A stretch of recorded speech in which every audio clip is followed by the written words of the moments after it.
I'm Josh, I'm 18 and I'm an apprentice with Voyage Care.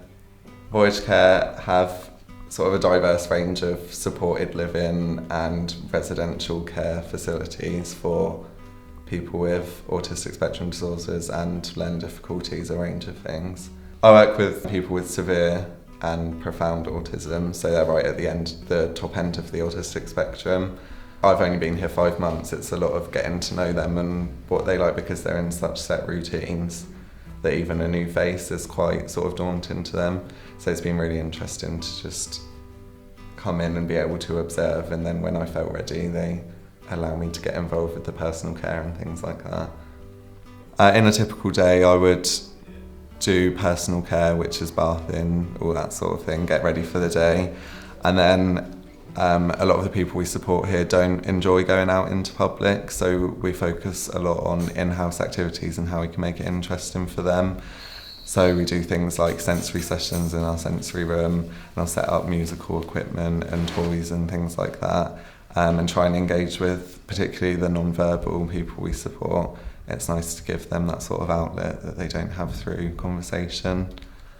And then I do some sort of admin work. We use widget software to make signs for the people we support because they can't read. We'll do things like choose meals, and we have a communication board in the kitchen, and I'll go through and support somebody to choose what meal they want today, and then we'll stick the pictures up so that's a point of reference for them throughout the day. They can go and look and remind themselves, the staff that are on shift, and what's for dinner and things like that. It was extremely rewarding. The person we support that's echolalic, so doesn't usually engage in conversation. The first time I said bye to him and he said bye Josh, but sort of the achievement of him knowing my name and being able to do that without prompting, that was something that was really rewarding for me. Patience is very important, I found, and being able to be positive all the time, even when someone's hitting out at you, swearing at you.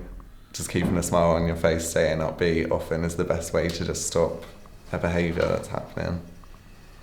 I think it's just made me a lot more independent.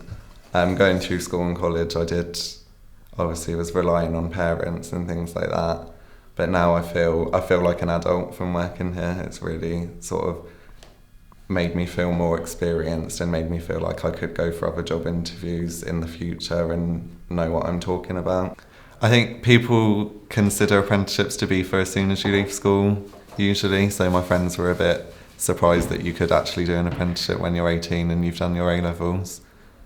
The pay's not amazing, but I've been able to go on training courses, and I'm doing my NVQ, which if I hadn't have gone down the apprenticeship route, I would have had to be on waiting lists for months. Well, yeah, I'd like to do mental health nursing possibly, and then specialise in learning difficulty, because it's something I've spoken with Tim, my mentor, about.